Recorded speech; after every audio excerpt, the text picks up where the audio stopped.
हर हर महादेव। अगर आपकी वीडियो में एक्सपोज़र गलत हो गया, तो चाहे आप कितनी भी मेहनत कर लो कलर ग्रेडिंग में, आपकी जो वीडियो है इमेच्योर लगेंगी। जैसे किसी वीडियो में क्या होता है कि पूरा क्लिप जो होता है व्हाइट वॉश हो जाता है या फिर जो डार्क डिटेल्स होती है, वो नहीं रहती है। और सबसे बुरी बात ये है कि व्यूअर को पता ही नहीं चलेगा कि एग्ज़ैक्ट प्रॉब्लम क्या है। बस लगेगा कि कुछ तो ठीक नहीं लग रहा है। इस वीडियो में मैं आपको स्टेप बाय स्टेप दिखाऊँगा कि डाविंची रिज़ॉल्व का जो कलर पेज है, उसमें एक्सपोज़र को कैसे मास्टर करें। और क्यों और कैसे ये सबसे इम्पोर्टेंट है। और साथ ही में जानेंगे कि कॉमन मिस्टेक्स जो बिगनर्स करते हैं। तो चलो शुरुआत करते हैं। पहले तो हम बेसिक समझ लेते हैं। देखो एक्सपोजर क्या होता है कि आपकी जो इमेज में कितनी लाइट कैप्चर हुई है, इसे हम एक्सपोजर कहते हैं। जितनी ज़्यादा लाइट होगी वो इमेज उतनी ओवर एक्सपोज है, और जितनी कम लाइट होगी वो अंडर एक्सपोज है। चलो रियल एग्जांपल से समझते हैं। अगर आपके फेस में ब्राइट ज़्यादा है, जिससे नोज, फोरहेड या चीक्स सब कुछ वाइट ब्लब लग रहा है, तो समझ लेना ये ओवर एक्सपोज है। इसमें डिटेल्स कम्प्लीटली लॉस हो चुकी है।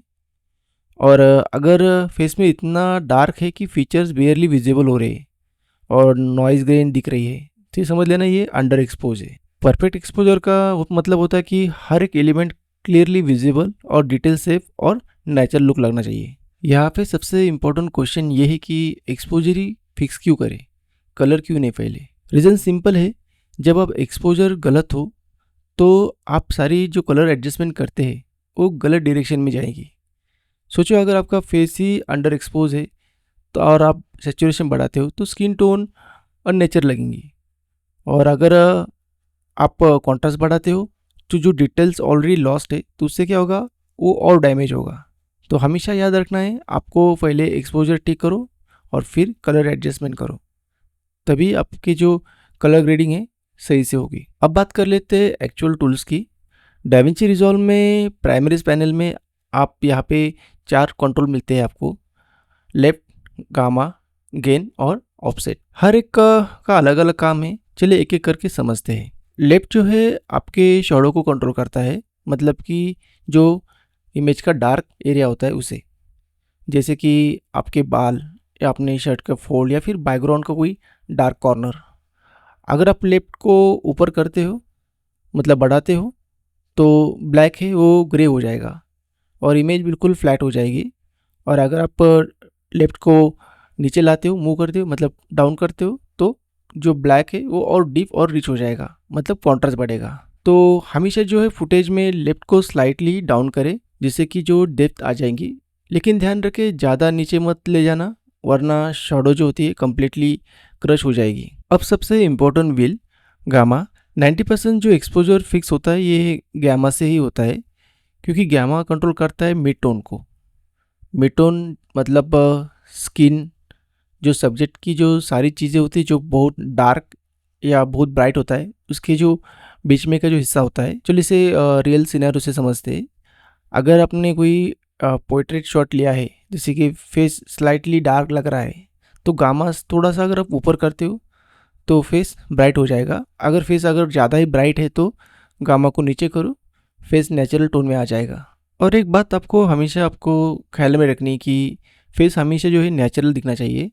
इसके लिए आपको रेफरेंस लेना है, जो इमेज है उसमें उसके हाथ देखो या अदर बॉडी पार्ट देखो और उससे रेफरेंस लेके इमेज टोन सेट करो, जिससे कि वो नेचुरल लगे।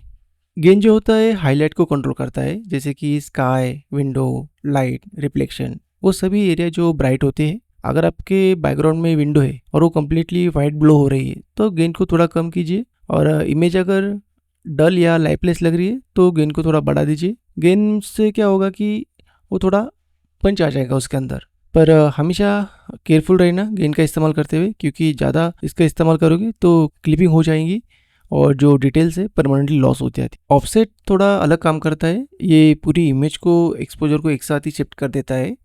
शॉडोज हो या मिड टोन्स या हाईलाइट, सबको। ये बिल्कुल कैमरा के जो एक्सपोजर डायल जैसा होता है। अगर आपके जो शॉट में अंडर एक्सपोज है, सब कुछ डार्क है, या फिर पूरा शॉट ओवर एक्सपोज है, सब कुछ ब्राइट है, तो ये एक मूव में सब फिक्स कर देता है। कभी भी बेस्ट प्रैक्टिस ये रहेगी कि आप पहले ऑफसेट को रफली फिक्स करो, फिर लेफ्ट गामा अगेन से फाइन ट्यून करो। अब यह आती है सबसे इम्पोर्टेंट बात, सिर्फ अपने आइज़ पे ट्रस्ट मत करो, मॉनिटर की जो ब्राइटनेस होती है वो अलग अलग होती है, या रूम लाइट होती है वो भी अलग होती है। इसलिए प्रोफेशनल कलरिस्ट क्या करते हैं, स्कोप का इस्तेमाल करते हैं। सबसे इम्पोर्टेंट स्कोप है वेव फॉर्म। वेव फॉर्म में जो बॉटम लाइन होती है वो 0 होती है, मतलब प्योर ब्लैक, और जो टॉप लाइन होती है 100 या फिर 1023, मतलब प्योर वाइट। जो आइडल एक्सपोजर क्या होना चाहिए, हाइलाइट्स की जो टॉप लाइन है हम उसे टच तो कर सकते हैं पर उसे क्रॉस नहीं कर सकते, वरना जो डिटेल्स है वो क्लिपिंग हो जाएगी। और इसी तरह आप शैडो को भी बॉटम में पास रख सकते हैं पर उसे फ्लैट नहीं कर सकते, वरना डिटेल्स क्रश हो जाएंगी। और बीच में जो मिड टोन होता है उसका स्मूथ डिस्ट्रीब्यूशन होना चाहिए। और हमेशा एक अच्छी आदत पालो, स्कोप के साथ काम करो। अब मैं आपको एग्जैक्ट वर्कफ्लो बताने जा रहा हूँ जो मैं फॉलो करता हूँ। स्टेप 1, स्कोप पैनल ओपन करो, वेव फॉर्म सेलेक्ट करो। पहले ऑफसेट चेक करो, अगर पूरा जो शॉट है ब्राइट या डार्क है तो उसे ऑफसेट से थोड़ा रफली करेक्ट कर लो। स्टेप 3, लेफ्ट से आप शैडो एडजस्ट कर लो। वेव फॉर्म में जो बॉटम में एरिया है वो देखो, और ख्याल रखो कि क्रश नहीं होना चाहिए। स्टेप 4, गामा को फेस से और मिड टोन से एडजस्ट करें जिससे कि वो परफेक्ट दिखे, और जो क्रूशियल पार्ट्स है उसको ख्याल में रखिए। स्टेप 5, गेन से आप हाईलाइट कंट्रोल कर लो, जो टॉप एरिया है वो क्लिपिंग ना हो इसका ख्याल रखिए।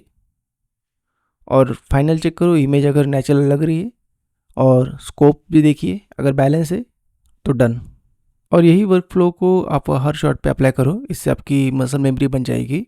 वैसे देखा जाए तो एक्सपोजर को ठीक करने के कई सारे तरीके होते हैं, ये एक स्टैंडर्ड फॉर्मेट है जो मैंने आपको बताया। चलो अब बात कर लेते वो मिस्टेक जो बिगनर्स करते हैं। पहली बात कि वो व्हील को ज़्यादा ही मूव कर देते, इससे इमेज अननेचुरल लगती है। और दूसरी बात कि वो स्कोप को कम्प्लीटली इग्नोर कर देते, अपने आंखों पे बहुत ही उनको ज़्यादा भरोसा होता है, और जो ओवर एक्सपोज होता है उसको ही सिनेमैटिक समझ लेते हैं। और जो स्किन टोन होती है वो कम्प्लीटली अननेचुरल बना देते हैं, जैसे कि ऑरेंज, ग्रे। सो वो भी गलत बात है। और हर शॉट को सेम सेटिंग पे अप्लाई कर देते हैं। हर शॉट यूनिक होता है तो उसको उसी तरीके से ट्रीट करना होता है। इन मिस्टेक से बचो, आपकी जो कलर ग्रेडिंग है वो प्रोफेशनल लेवल तक पहुंच जाएंगी।